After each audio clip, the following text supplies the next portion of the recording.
In Hell's Name's a bit of a highlight, really, from a keyboard player's perspective on the album. The the organ intro, I really wanted to have something that created a religious kind of hymnal feel, and obviously an organ is the church organ is the way forward with that.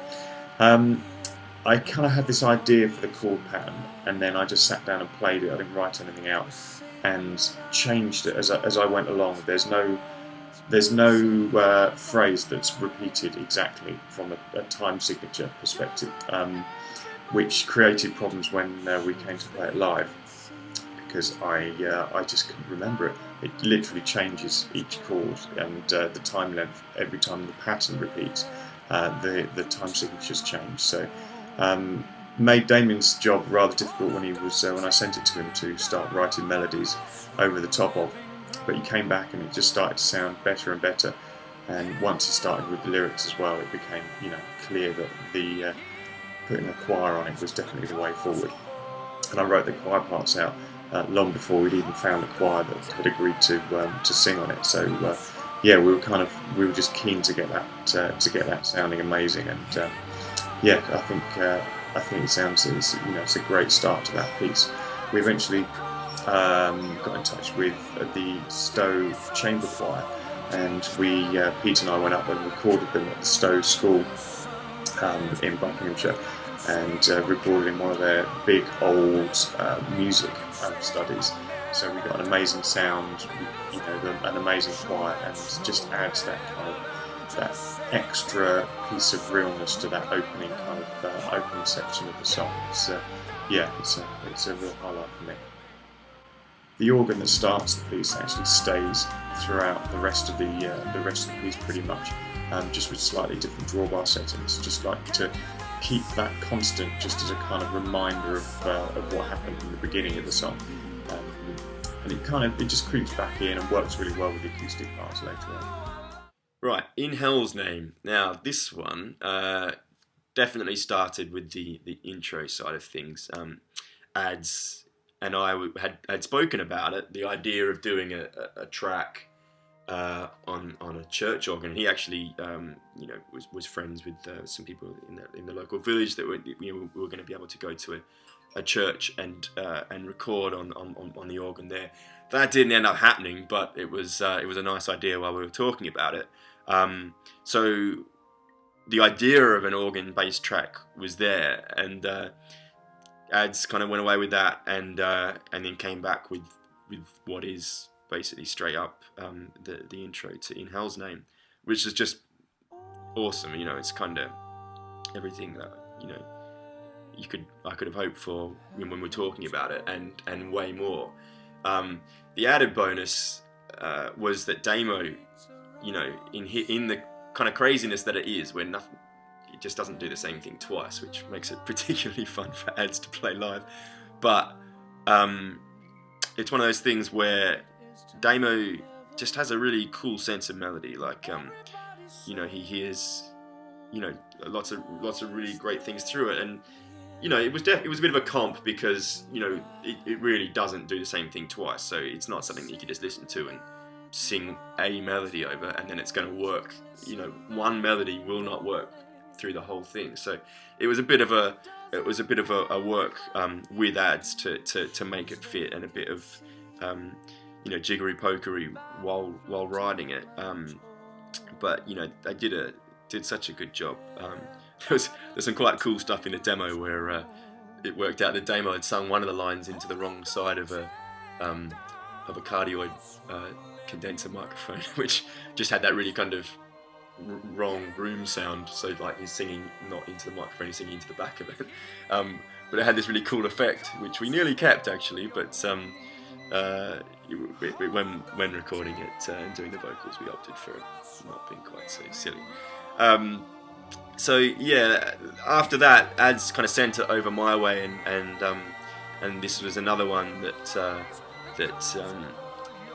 kind of spent some time with, thinking about how it was going to develop, and I think we did a lot of this one at Ad's studio in Buckingham. I used to, whenever he was home and I was in the UK and I was home in the UK, we would I'd make a trip up to his place and we'd chip away at it. It took us a long time to do it, but it was a really cool process, and it's great to have finally finished it and be holding a copy of it in my hands.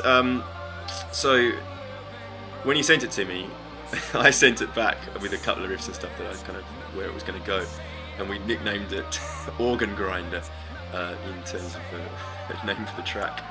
Not quite as cool as in Hell's Name, but it definitely was called that for a while. I was going back and forth as MP3 and project files. Next, when it goes into the heavy riff, the organ stays in, and it pretty much stays in through the whole track. That bleak kind of vibe. There's definitely an element of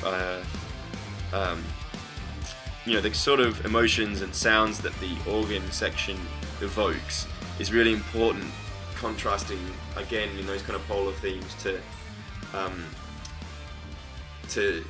go against the heavy stuff, and then some of the kind of stuff that's harmonically a little bit more Eastern, as opposed to sort of like a traditional Western church organ sort of sound.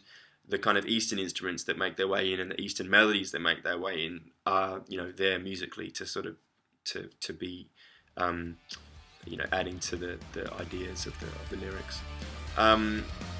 Now, after the heavy riff with the organ, the first of the Eastern instruments was at 3:30. It's Adam, for some reason, had this charanga that he got in. I don't know where. He told me where he got it from, Peru or somewhere weird, and he bought it in a market or something.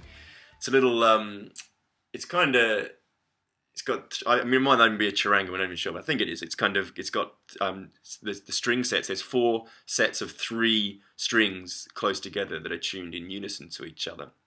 So you get this kind of droning 12-string effect, but it's a tiny little thing and it has that sound. So I tuned it to D minor, the saddest of keys, which is the key of this tune, and played that little line that you hear kind of break. It's playing along with that kind of Eastern melody with the string, and then by itself with a load of reverb and stuff on it, and then it's quite a cool little thing. Again, dynamics. It kind of like starkly hits that little melody, and then then you get hit in the face with another heavy riff. At 4:36, the fretless comes in again, the fretless 8-string.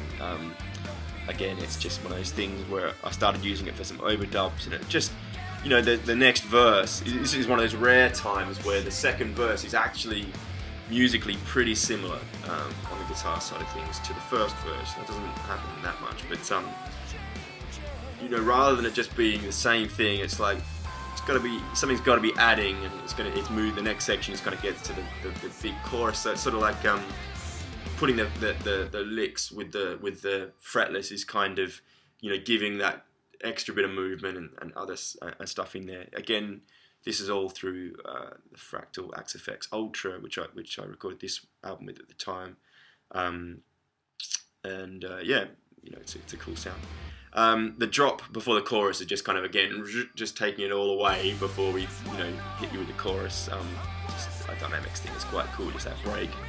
A couple of notes from the organ, just reminding you that it's actually been there the whole time from the kind of grand intro. But that's kind of like, oh yeah, that's the organ again, and then bang, the kind of big hook from the vocals is cool.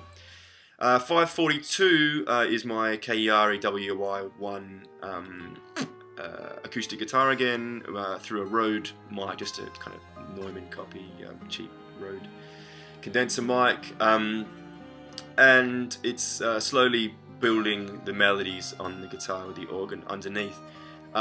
There's one little bit there, there's a guitar, the melody and the solo at like 6:30 isn't the Kayari guitar. It's this Takamine guitar that Adam rescued from a skip. It's like a G series, like the cheaper Korean ones, and it was at the Korg at the time. Were distributing Takamine, and Ads was at the Korg factory changing stuff with keys. Saw the guitar there, asked them, it's like, is this going in the bin? There's something wrong with it, and he kind of rescued it. And it's a cheap and cheerful guitar, but it's just it works fine. There was something wrong with it. They couldn't sell it, but It worked great for this track, and then when we did the original demos, it was just that into this SE microphone that had condenser mic that Ad's put up, and single tracked, and those two little melodies were like just little bits that were kind of put down over that section, and they kind of stayed, and it was literally a one take little vibe, just thinking, you know, this bit will be a little acoustic solo maybe, and when I went back to re-record them, it just had a really nice sound, a really cool vibe, and it's like, I'm happy with that. You know, it's kind of, it is what it is. So yeah, that one stayed, and quite a cool little thing. 734, heavy riff comes back to the chorus, and you'll hear there's an EBO on the fretless for a kind of drone in the background over the chorus, which sort of sounds almost like a Moog or something weird, but it's a guitar. Yeah, it works well because obviously with the EBO you get the infinite sustain on the guitar, and then no frets means you get those huge big glissers and stuff back and forth, which is cool. And then at 8:54 there's a unison minor kind of line. It's quite old school kind of sound, really. It sounds cool at the end, kind of adding that little excitement to it. Yeah, it's just sort of something that really worked for the ending, and there's that kind of cool synth thing that kind of flutters away at the end, which is, you know, when it all works in together, it's a really, really anthemic sort of sound. So that was In Hell's Name.